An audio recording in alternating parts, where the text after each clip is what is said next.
I had a little band called The Shadows back in the Midwest in 1959, and we had filled in on a show that was scheduled for our home area. It was the greatest rock and roll show to ever come through our area. This was in Fargo, North Dakota. Yes, it was. Yeah, the Fargo-Moorhead area. The show was actually scheduled for Moorhead. It was Buddy Holly, Richie Valens, a Big Bopper, Dion and the Belmonts, and just a tremendous package show. And of course, as people who followed Buddy Holly's career, and many, many did, recall that he died in a plane crash en route to the Fargo-Moorhead area. And the local radio station asked for any bands that would kind of help. I have no idea why they wanted to go on with the show. I still haven't figured that out. But we said, yeah, we'll come down. And we went down and did a 25-minute set or something like that, opened the show. And there was a guy in the audience that was the local booker, the local agent. And he came up and introduced himself. And we approached him after and said, how can we get some more engagements and that kind of thing? And he started booking us, and then I wrote a song, and I thought, I kind of like this song. You know, it was in my 16-year-old mind, I thought it was a hit.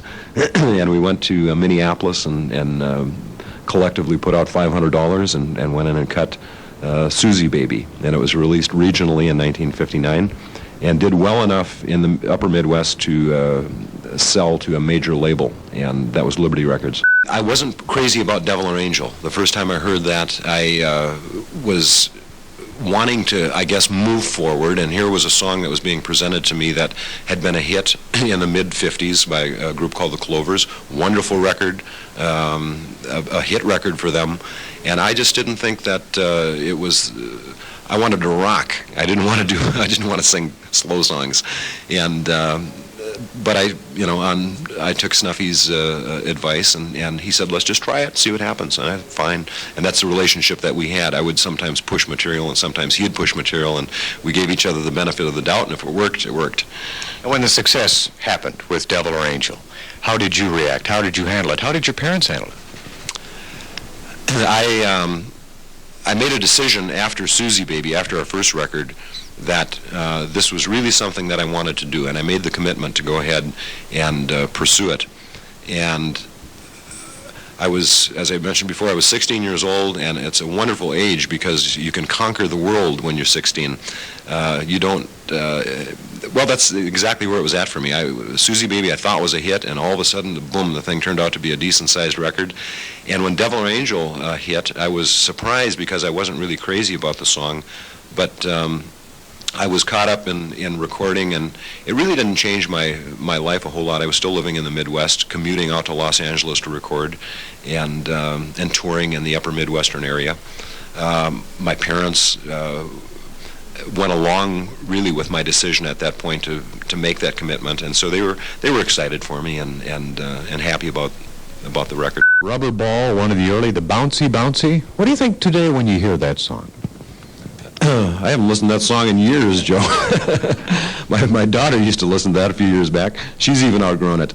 Rubber Ball is a novelty song, and it was a follow-up to Devil or Angel. It was my second gold record, and I knew it was a novelty song, and I knew people eventually would hate it, and people would want to come out and kill me because of this song.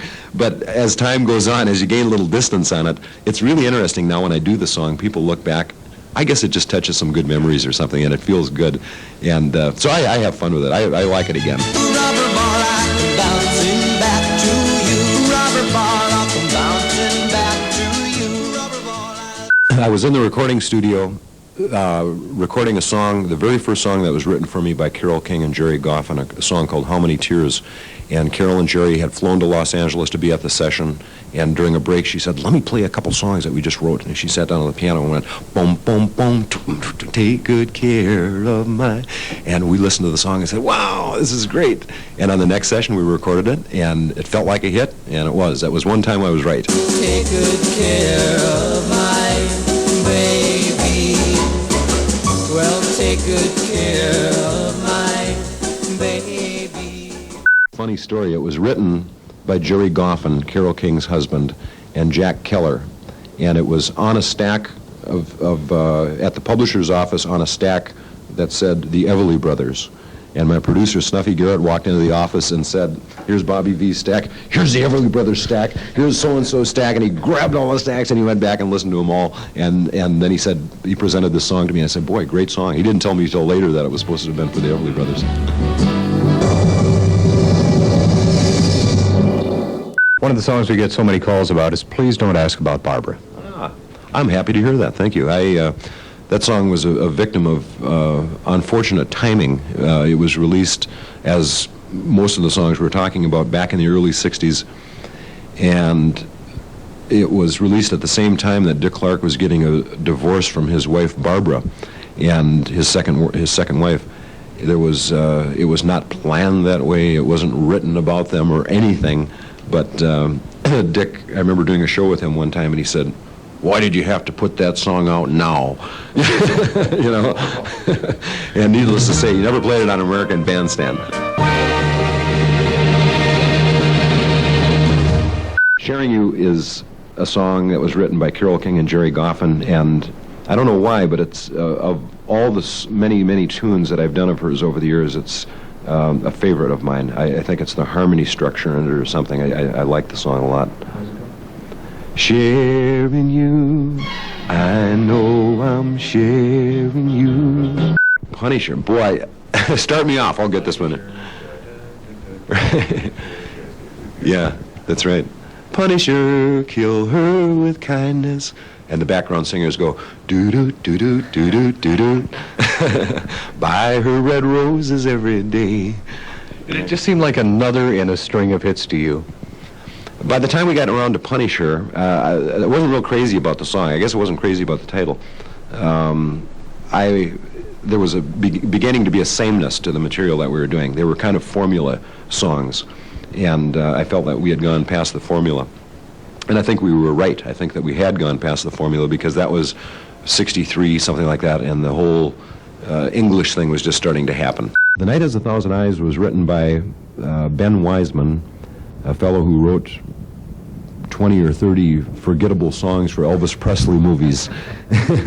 And he came in with this song one day and played it on the piano. And I guess my memories of Thousand Eyes are that all the records that I did back in the early 60s were done live. And it was a very exciting feeling because you were right on the edge. It either worked or it didn't. Everybody had to have their stuff together. And we got Night Has a Thousand Eyes on the first take. It felt wonderful, and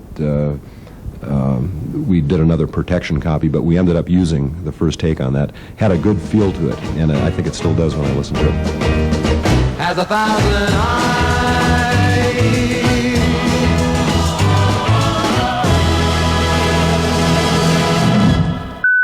A crazy story. The song had been a very big hit in Memphis by a regional band, King Lear or something like that. I can't remember the name of the band.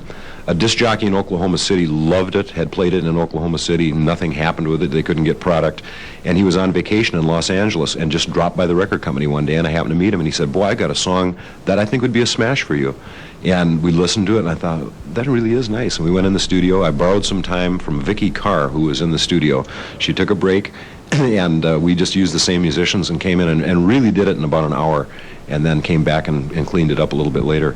It took the whole year for the record to make it because it was so out of context with the time we were into, the English thing and the San Francisco with Flowers in Your Hair, and all of a sudden this innocent little tune came out, and it was hard to believe it was going to be a hit, but it was the biggest selling record of my career. Come back when you grow up, girl.